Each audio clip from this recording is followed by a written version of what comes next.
बताइए सभी को अब क्लियर दिख रहा है क्या? बोलो क्लियर दिख रहा है क्या? ओके, देखोगे इसमें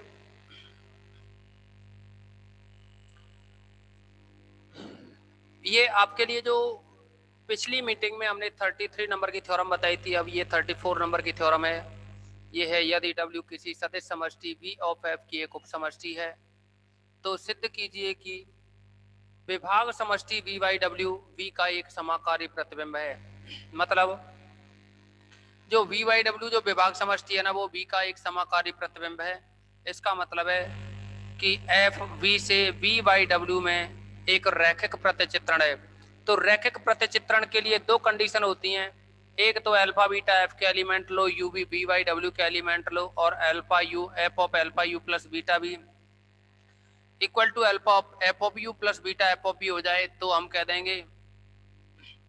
देंगे कि यह विभाग समष्टि W by V by W W का एक समाकारी प्रतिबिंब होगा। और या फिर ये एक तो ये रिजल्ट प्रूव कर दें f of you plus b is equal to f of you plus f of b, तथा f of alpha into b is equal to alpha f of B.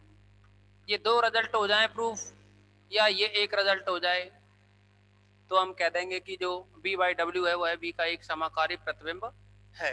Okay, अब देखो हम लेकर के चलेंगे इस फलन को एफ बी से बी बाई डब्ल्यू में, और इसको दोनों जो प्रॉपर्टी है ना इनको सेटिस्फाई कर देंगे। यानी हम ये कहें कि माना W V ऑफ F की एक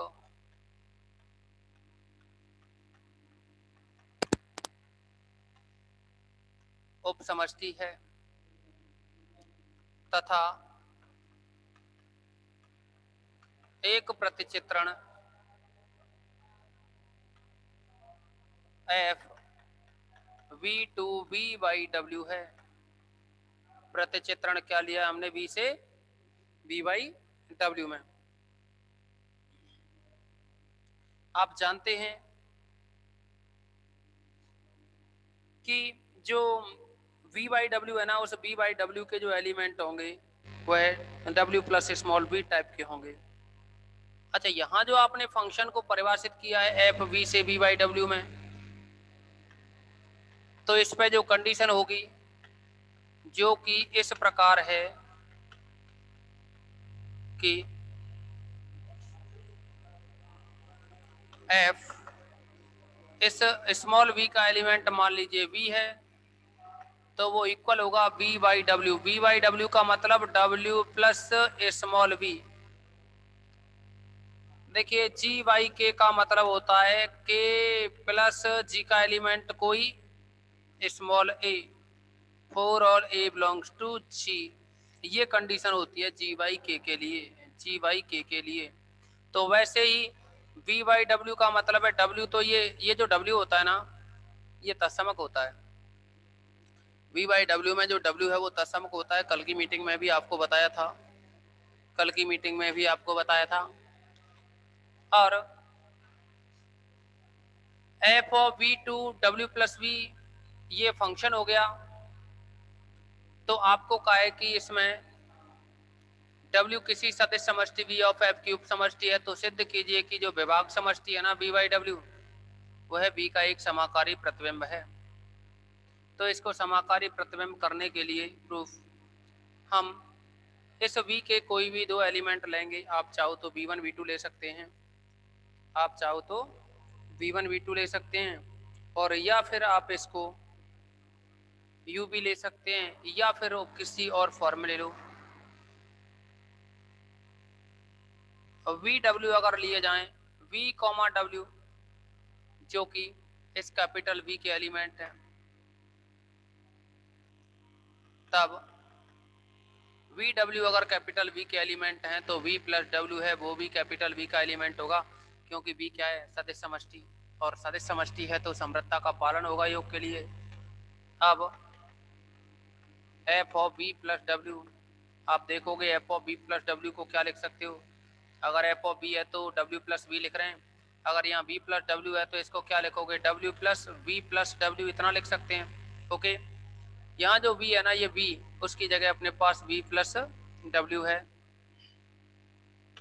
इसको भी लिख सकते हो आप W plus small b plus का W plus small W. Okay, आप देखेंगे डब्ल्यू प्लस स्मॉल बी का मतलब एफ ऑफ बी, क्या है इसका मतलब, एफ ऑफ वी, और डब्ल्यू प्लस, तो फिर डब्ल्यू प्लस डब्ल्यू, यहाँ बी की जगह डब्ल्यू हो जाए तो ये बनेगा एफ ऑफ डब्ल्यू, यानी जो रैखिक प्रतिचित्रण की जो कंडीशन थी पहली वो प्रूफ हो गई।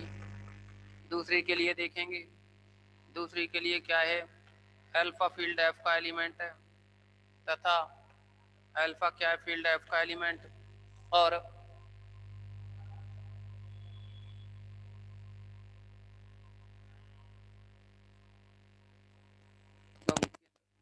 अच्छा अल्फा एफ का एलिमेंट है तथा कोई वी एलिमेंट है कैपिटल वी का, तब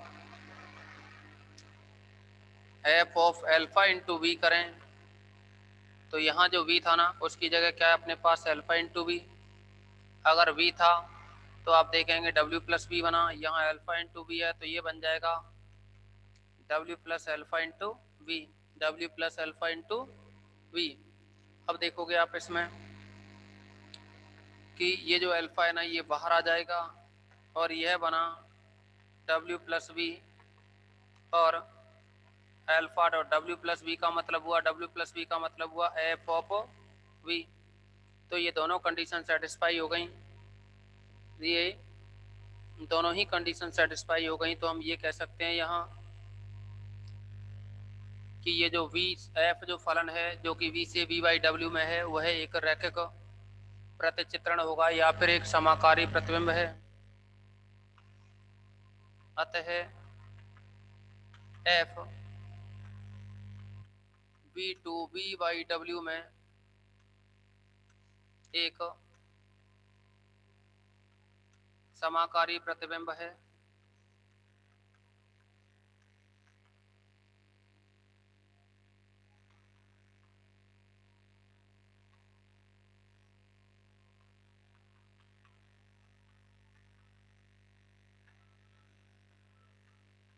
ओके, लेकिन इसमें अष्टी के बारे में और कहा है, तो अष्टी के बारे में और डिस्कस करोगे आप। अष्टी के लिए आपको ये पता है कि F of B is equal to zero होना चाहिए, लेकिन जीरो क्या है, तत्समक हो, लेकिन यहाँ तो बी बाई डब्ल्यू का जो तत्समक है वो डब्ल्यू होता है, क्या होता है बी बाई डब्ल्यू का तत्समक डब्ल्यू। तो अब आप देखोगे इसमें चूंकि एफ की अष्टी जिसको आप लिखोगे तो यह बनेगी वी, जहाँ वी जो एलिमेंट है ना वो कैपिटल वी का एलिमेंट है, लेकिन कुछ इस तरह से है कि एफ ऑफ वी बराबर तत्समक हो। अरे आप वैसे भी तो पढ़ते हैं ना, f of x is equal to zero, zero dash, या f of x is equal to E dash, आप ग्रुप में पढ़ चुके थे ना, समाकर्ता ग्रुप में भी पढ़ा था, तो वहाँ F of x is equal to E dash आता था। अब ई डैश यानी तत्समक होता था किसका, बी बाई डब्ल्यू का, यानी अगर फलन F G to G dash में परिभाषित है तो जी डैश क्या है, वो ई डैश क्या है, जी डैश का तत्समक होता था। लेकिन अपने पास तो इसका तत्समक आना चाहिए ना बी बाई डब्ल्यू का, और बी बाई डब्ल्यू में हम बार बार कह रहे हैं आपको कि जो बी बाई डब्ल्यू होता है इसमें नीचे जो होता है टर्म डब्ल्यू वो तत्समक होता है, तो इसका मतलब ये डब्ल्यू क्या हो जाएगा यहाँ, तत्समक। इसका मतलब हुआ B, B belongs to capital B, और एफ ऑफ बी का मतलब है, एफ ऑफ बी का मतलब है यहाँ W plus V, W plus small B equal to W. इसका मतलब हुआ कि यहाँ जो वी है ना वो डब्ल्यू के साथ में जोड़ने के बाद भी डब्ल्यू के बराबर आ रहा है, तो इसका मतलब हुआ कि ये सेट डब्ल्यू ही रहेगा, क्या रहेगा, सेट डब्ल्यू, यानी एफ की जो अष्टी बनी, एफ की जो अष्टी बनी वो क्या रहेगी, डब्ल्यू। तो आप लिख सकते हो अर्थ है एफ की जो अष्टी है, अतः एफ की अष्टी बराबर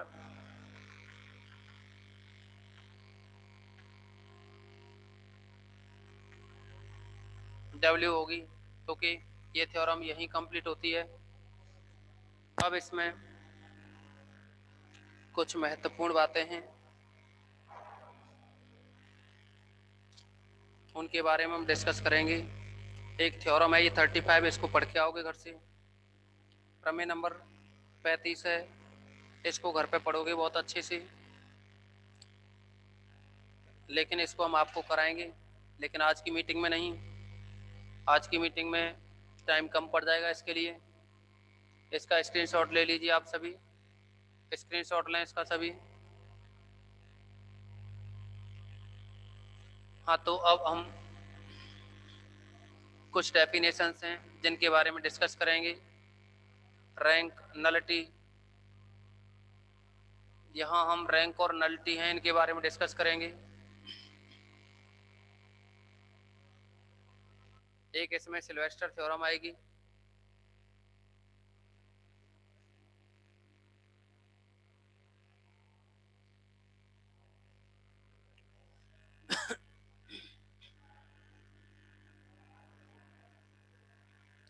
तो देखिए रैखिक रूपांतरण का जो परिसर होता है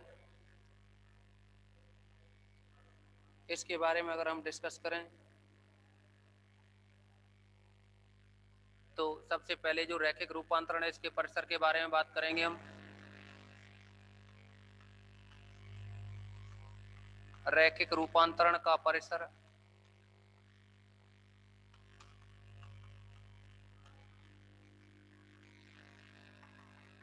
अरे जो प्रांत परिसर होते हैं ना उनका ही नॉर्मली डिस्कशन कर रहे हैं हम। माना U तथा V दो सदिश समष्टि हैं,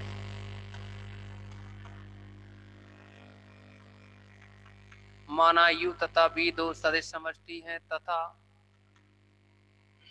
एक प्रतिचित्रण ले रहे हैं FU2V तथा FU2V एक रैखिक रूपांतरण है, एक रैखिक रूपांतरण है एवं F का जो परिसर है एवं F का परिसर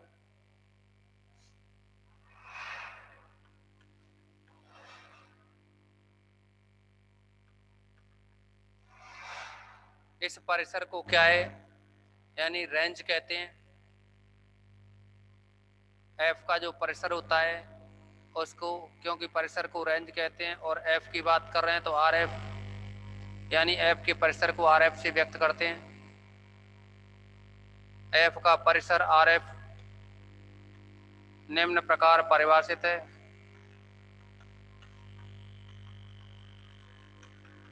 निम्न प्रकार परिभाषित है। तो अब देखो इसकी जो परिभाषा है वो इस तरह से है कि RF is equal two way सभी फंक्शन ऑफ x जो कि x कहाँ है U में। ध्यान देंगे आपके पास में जो प्रतिचित्रण डिफाइन है वो है U से V में। अगर x यहाँ है तो फंक्शन ऑफ x किस में होगा, V में। तो फंक्शन ऑफ x क्या होगा, V में। वैसे भी आप सभी जानते हैं 12th क्लास में भी सेट A है, यह सेट B है। सेट A से B में एक फंक्शन डिफाइन है f। अगर इस x की देखिए प्रांत परिसर पढ़ते थे ना, तो x के वे सभी अवयव जिनका संबंध इधर होता था कुछ खाली भी रह सकते थे, जरूरी थोड़ी था एक एक ही आच्छादक हो जाए, अर्थात ए के हर एक अवयव का बी के साथ में कोई ना कोई संबंध हो, ये जरूरी नहीं है।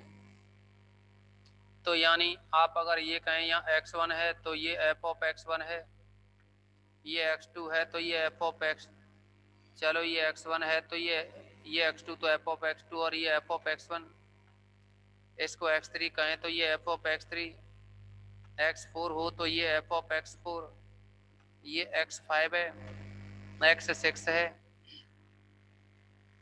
तो आप देखेंगे ये x1 x2 x3 x4 जिनका कि संबंध इधर है x1 x2 x3 x4 के साथ में, तो ये x1 x2 x3 x4 यहाँ लिए गए हैं, यानी जो x1 x2 x3 x4 है ना ये इधर, तो ये तो प्रांत कहलाते हैं। यानी एक्स वाई की फॉर्म में जब आप लिखते हो ना, एक्स वाई की फॉर्म में अगर आप कोई भी कार्तीय गुणन लिखते हो तो मान लीजिए x1/1 x2/2 x3/3, तो यहाँ जो x1 x2 x3 जो बनता है ये कहलाता है अपना प्रांत, और यहाँ जो y1/2/3 बनता है ये कहलाता है परिसर। लेकिन इसके अंदर जो आपने देखा कि f(x5) या x6 सभी भले ही ए के अवयव हैं, उनकी इमेज बी के अवयवों के साथ हो या ना हो,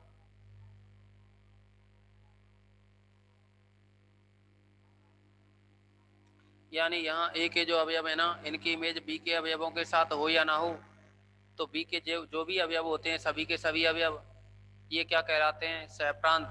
क्या कहलाते हैं ये? सहप्रांत। अच्छा, ए के वे सभी अवयव जो बी के साथ में संबंध रखते हैं, तो उनमें इधर ए के जो अवयव हैं अर्थात x1 x2 x3 टाइप से जो बने हुए ना x1 x2 y1 x2 y2 x3 y3, तो इनका जो संबंध है इनमें से पहले घटक जो x के हैं उनको तो प्रांत और y वाले इनको परिसर। लेकिन ये बी के जितने भी अवयव बने हुए हैं किसके? बी के, ये सब के सब क्या कहलाते हैं? सहप्रांत कहलाते हैं। तो अगर प्रांत सहप्रांत परिसर ये तीनों अगर क्लियर हैं आपके तो अच्छे से समझ में आ जाएगा। ये करानी है तो आप एक बार क्लास को दोबारा से ज्वाइन करोगे